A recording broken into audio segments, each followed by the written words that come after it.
अस्सलाम वालेकुम। कैसे हैं स्टूडेंट्स? बेटा आज हमारा थर्ड चैप्टर स्टार्ट हो रहा है। पिछले चैप्टर में बेटा हमने लास्ट में पढ़ा था एंटी रिलेशनशिप मॉडल। उसके बाद बेटा नेक्स्ट हमारा टॉपिक है, वहाँ पे हमने एक टॉपिक पढ़ा था एंटिटी रिलेशनशिप मॉडल। यहाँ पे उस सारे टॉपिक के ऊपर, उस एक टॉपिक के ऊपर पूरा चैप्टर है। ठीक है। अच्छा, हमने एंटिटी रिलेशनशिप जो है वो, अगर हम देखें, एक डेटाबेस अगर हमने कोई क्रिएट करनी है तो हमें उसका एक मॉडल बनाना पड़ता है। उसको उसको क्रिएट करने से पहले कि उसके अंदर हमने जो जो चीज़ें क्रिएट करनी है उनका आपस में रिलेशन क्या होगा, उसमें कितने रोज होंगी, कितने एट्रीब्यूट्स होंगे। ठीक है। ये सारी कितने टपल्स होंगे, कितने एट्रीब्यूट्स होंगे, ये कितनी एंटिटीज होंगी, ये सारा कुछ हमने जो है वो डिस्कस करना होता है। उसको हम एक मॉडल की शक्ल में, उसको हम जो है विजुअल रिप्रेजेंटेशन जो है उसकी हम करते हैं। कैसे कि हम उसको जो है डिफरेंट डायग्राम्स की हेल्प से जो है हम उसको इकट्ठा करते हैं, पूरे का पूरा एक मॉडल बनाते हैं। ठीक है। अच्छा, इसका हम एडवांटेज देखते हैं कि इसके एडवांटेजेस क्या क्या हैं। एंटिटी रिलेशनशिप मॉडल का पता चल गया ना आपको कि क्या हमने डेटाबेस बनाने से पहले एक मॉडल क्रिएट करना होता है कि आपका डेटाबेस के अंदर क्या क्या चीज़ें हैं, उनका आपस में क्या रिलेशन है। ठीक है। उसकी उसको हम जो है वो देखने के लिए कि इस डेटाबेस को हम कैसे बनाएंगे या इसके अंदर जो चीज़ें हैं उनका आपस में रिलेशन क्या है, उसके लिए हम एक मॉडल तैयार करते हैं। उसको हम कहते कहते हैं एंटिटी रिलेशनशिप मॉडल। इसके एडवांटेजेस देखते हैं। सबसे पहला है कॉन्सेप्चुअल सिंप्लिसिटी। अब मतलब कि इसको समझना आसान है। ठीक है। इसको जो है हम आसानी के साथ समझ सकते हैं। बिल्कुल सिंपल सा टेबल टेबल बना होता है, कॉम्प्लेक्स नहीं होता, बिल्कुल सिंपल टेबल होता है जो आम फहम होता है। ठीक है। अच्छा, सेकंड इसका एडवांटेज क्या है? Visual representation. मैंने पहले बात की कि इसमें क्या हम एक मॉडल तैयार करते हैं जिसके क्या हम डिफरेंट जो है वो शेप्स और डिफरेंट जो है उसको हम आपस में उसको जो है वो इकट्ठा करके उसको हम एक मॉडल तैयार करते हैं। उसका आपस में रिलेशन एक एरोज की हेल्प से जो है हम उसको तैयार करते हैं कि किस चीज़ का, किस एंटिटी का दूसरी एंटिटी के साथ क्या रिलेशन है, कैसा रिलेशन है। ठीक है। इसको हम कहते हैं विजुअल रिप्रेजेंटेशन। एक खाका सा बनाते हैं, एक मॉडल बनाते हैं, जिस तरह हम किसी नक्शा बनाते हैं किसी भी बिल्डिंग का, उसी तरह सेम कि इस बिल्डिंग के अंदर जो है वो यहाँ पे आपका जो है विंडो होगी, यहाँ पे इसका डोर होगा, यहाँ पे फैन लगेगा, यहाँ पे इसकी इलेक्ट्रिक वायरिंग होगी, यहाँ से पानी का जो पाइप है उसकी वायरिंग होगी। ठीक है। ये सारा कुछ जो है वो हम देखते हैं। उसी तरह विजुअल रिप्रेजेंटेशन जो है आपका इसी तरह एक खाका बना होता है, एक मॉडल बना होता है जिससे हम देखते हैं कि इसका मॉडल जो है, इसका जो डेटाबेस है वो कैसे हम बना सकते हैं, उसका क्या-क्या एंटिटी का आपस में क्या-क्या रिलेशन है। इसके बाद इफेक्टिव कम्युनिकेशन टूल। अब देखें, इससे पहले मैंने बात की विजुअल रिप्रेजेंटेशन में, हमने देखा कि आपस में मिलाया जाता है। ठीक है। अब यही कम्युनिकेशन टूल का मतलब यही है कि डिज़ाइनर को, जो डिज़ाइनर ने डेटाबेस, जो मैनेजर होगा, जब उसको डिज़ाइन पेश करना है कि ये एंटिटी जो है इसके साथ रिलेट कर, उसको जो है समझाना नहीं पड़ता। जैसे उसने टूल वो बना दिया, जैसे उसने वो मॉडल बना दिया, तो जो मैनेजर है वो खुद ब खुद जो है वो उसको समझ लेगा देख के कि अच्छा ये इस एंटिटी का इसके साथ ये वाला रिलेशन है, इस तरह का रिलेशन है, किस-किस एंटिटी का किस-किस के साथ रिलेशन है और कैसे-कैसे ये बना हुआ है। ठीक है? बड़ी आसानी के साथ जो है वो कम्युनिकेशन जो है वो उसको हो जाएगी, उसको जो है वो पता लग लग जाएगा कि ये मॉडल जो है वो किस तरह से बना है या किस तरह से बनेगा। ठीक है? अच्छा, उसके बाद integrated with relational database model. अब हमने रिलेशनल डेटाबेस मॉडल जो है जो मॉडल, जो प्रोसेस हमने बनाया, ठीक है, वो बिल्कुल जो आपका स्ट्रक्चर है, जो आपका डेटाबेस का स्ट्रक्चर है, जिसको देख के हमने डेटाबेस बनानी है, उससे बिल्कुल मिलता जुलता होता है। ठीक है। इंटीग्रेटेड का मतलब होता है जुड़ा होना। ठीक है, मतलब कि सेम उसके जैसा ही होता है। उसमें ये नहीं होता कि इसमें अगर कोई चीज़ आपको कम लग रही है तो डेटाबेस में ज़्यादा हो जाएगी, या डेटाबेस में ज़्यादा है तो इसमें कम है, ऐसा नहीं होता। जो चीज़ आपके मॉडल के अंदर है, सेम वैसे का वैसा, वही वही चीज़ें जो हैं वो आपके मॉडल के अंदर आएंगी। ठीक है। इसलिए आपके मॉडल देख के आप डेटाबेस को बड़ी आसानी के साथ समझ सकते हैं। ठीक है। ये थे एडवांटेजेस।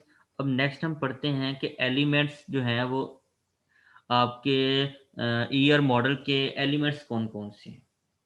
ठीक है। एंटिटी रिलेशनशिप मॉडल जो है उसके कौन कौन से एलिमेंट हैं। सबसे पहले जो है वो एंटिटीज है। अब एंटिटीज को हम पढ़ चुके हैं कि एंटिटीज क्या है। एंटिटी कोई भी एक चीज का नाम, किसी पर्सन का, फॉर एग्जांपल हमने यहाँ पे कह दिया, एक टेबल बनाया जिसमें हमने एक नेम लिख दिया, नेम। अब एक नेम जो है, एक बंदा जो है, फॉर एग्जांपल अली है, अली एक एंटिटी है। अली का एड्रेस क्या है कि वो टोबा टेक सिंह का है। ठीक है। अब टोबा टेक सिंह एक एंटिटी है, एक अलग एंटिटी है। अली एक एंटिटी है, टोबा टेक सिंह दूसरी एंटिटी है। इसी तरह जो उसका फ़ोन नंबर होगा, या उसका जो ईमेल एड्रेस होगा, वो उसकी तीसरी एंटिटी होगी। ठीक है। एंटिटी क्या है, किसी एक सिंगल वैल्यू को हम एंटिटी कहते हैं। ठीक है। अब नीचे इन्होंने एग्जांपल दी हुई है, कोई पर्सन हो सकता है, कोई प्लेस, कोई ऑब्जेक्ट, कोई इवेंट, कोई कॉन्सेप्ट। ठीक है। ये सारा क्या है, ये सिंगल, टीचर एक अलहदा एंटिटी है, प्लेयर एक अलहदा, डॉक्टर एक अलहदा, मतलब ये कोई पर्सन है। ठीक है। अगर प्लेस को देखें, कंट्री और सिटी, कंट्री अलहदा एंटिटी है, सिटी आपकी अलहदा एंटिटी है। क्लियर है। अच्छा, अब एंटिटीज को हम डिस्कस करते हैं ज़रा, और कि एंटिटी टाइप क्या होता है। अब जो भी आपका एक एंटिटी है, एंटिटी टाइप इसको कहते हैं। फॉर एग्जांपल नेम है, उस नेम वाली जितनी भी एंटिटीज हैं वो एंटिटी टाइप है, मतलब एक ही टाइप की एंटिटी। मतलब अगर नेम है तो पूरी रो के अंदर, सॉरी, पूरी कॉलम के अंदर जो है वो आपकी नेम ही होंगे। ये सारे के सारे नेम्स जो हैं, ये क्या है, एंटिटी टाइप हैं। इसी तरह अगर हम फ़ोन नंबर्स वाला एंटिटी देखें, फ़ोन नंबर्स के अंदर वो पूरा कॉलम जो है उसके अंदर फ़ोन नंबर्स ही होंगे। अली का, अहमद का, ठीक है, मुस्तफ़ा का, इस तरह जितने भी नाम होंगे उनके सामने उसके नंबर लिखे होंगे। वो जो नंबर वाली एंटिटी होगी वो एंटिटी टाइप होगी, मतलब एक ही तरह की एंटिटीज सारी पुट हैं उसके अंदर। ठीक है। वो क्या हो गया आपकी एंटिटी टाइप। इसी तरह अगर एंटिटी इंस्टेंस है। अब एंटिटी इंस्टेंस क्या है, किसी भी एंटिटी, अब उसको हम एंटिटी क्लास, जो हमने एंटिटी टाइप पढ़ा है उसको हम एंटिटी क्लास भी कहते हैं। ठीक है। क्यों? क्योंकि एक ही तरह की अगर एंटिटीज का जो ग्रुप है, एक ही तरह की एंटिटी का सेट है, उसको हम एंटिटी क्लास भी कहते हैं। अब उस एंटिटी क्लास का कोई एक एंटिटी की एक मेंबर, मतलब अली, अहमद और मुस्तफ़ा, तीन मैंने नाम लिए थे। अब ये एक एंटिटी के क्या है, ये एंटिटी क्लास है। इनमें से अगर मैं देखूं अहमद को, तो वो क्या है, एंटिटी इंस्टेंस है, मतलब सिंगल वैल्यू जो है वो क्या होगी आपकी एंटिटी इंस्टेंस। लेकिन एक ही एंटिटी क्लास इंस्टेंस कब होगा कि वो उसमें से लिया गया हो जो कि एक ही तरह के हैं। ठीक है। अब तीनों नामों वाले थे, अब उसमें से एक लिया, तो ये क्या उस एंटिटी का एंटिटी इंस्टेंस होगा। क्लियर है। जी, आगे एंटिटी सेट है। अब एंटिटी सेट क्या है, इसमें कोई ऐसी मतलब कंडीशन नहीं है कि आपका जो है वो एक ही टाइप का जो है वो मतलब कि फॉर एग्जांपल जिस तरह मैं देखूं कि एमएससी की बुक्स हैं, एक बीएससी की बुक्स हैं। अब एंटिटी सेट क्या है कि बुक्स हैं, चाहे वो एफएससी की हैं, चाहे वो आईसीएस की हैं, चाहे वो किसी भी चीज़, लेकिन होनी बुक्स चाहिए। वो क्या है कि एंटिटी सेट है। उसमें इस चीज़ को नहीं देखा जाता कि ये किस क्लास की। हाँ, एंटिटी क्लास जो है, अगर एमएससी की सिर्फ बुक्स हैं तो वो एक एंटिटी क्लास है। एंटिटी सेट जो है वो नहीं है, एंटिटी क्लास है। ठीक है। इसी तरह जो एंटी सेट है उसमें इस चीज़ का नहीं होता कि वो किस टाइप का जो मतलब किस टाइप का सेट है। उसमें एक ही तरह की चीज़ होनी चाहिए, चाहे वो डिफरेंट क्लासेस, डिफरेंट ग्रुप्स से ली गई हों। जिस तरह एमएससी, बीएससी और आईसीएस 3 ग्रुप्स हैं, तीनों के पास बुक्स हैं, ठीक है? अब अगर तीनों की बुक्स इकट्ठी कर दी जाएँ तो वो एंटिटी सेट है। लेकिन अगर किसी एक क्लास की बुक को इकट्ठा किया जाए, सिर्फ़ एमएससी को, तो वो क्या है? एंटिटी क्लास है। क्लियर है? जी बेटा। आगे नेक्स्ट हम पढ़ते हैं एट्रीब्यूट्स कि एट्रीब्यूट्स क्या होते हैं। इससे पहले हमने एट्रीब्यूट्स को देखा था कि एट्रीब्यूट्स के कॉलम की शक्ल में जो डाटा लिखा होता है उसको हम एट्रीब्यूट्स कहते हैं, ठीक है? मतलब कि अगर हमारे पास एक टेबल है जिसकी जो है वो 3 एट्रीब्यूट्स हैं, एक name, class, phone number, 3 attributes हैं, 3 उसके कॉलम्स हैं, एक नेम, नेम के नीचे सारे नेम ही होंगे। इसी तरह अगला एट्रीब्यूट क्या है आपका? क्लास। क्लास के अंदर उसकी क्लास मेंशन होगी कि क्या क्या किस किस क्लास में पढ़ते हैं वो। लास्ट पे फ़ोन नंबर का आपका एट्रीब्यूट है। अब उस सारे के सारे जो कॉलम के अंदर जो है वो फ़ोन नंबर्स होंगे, ठीक है? ये होते हैं एट्रीब्यूट्स।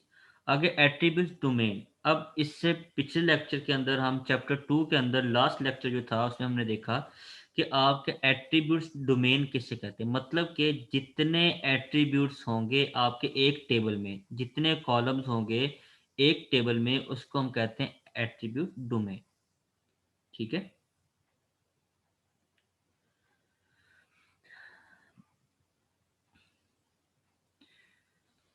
जी बेटा, रिलेशनशिप। रिलेशनशिप को बेटा हम कल पढ़ेंगे। आज हमारा टॉपिक था एट्रीब्यूट डोमेन का, ठीक है? यहाँ तक हमने जो है वो पढ़ना था आज।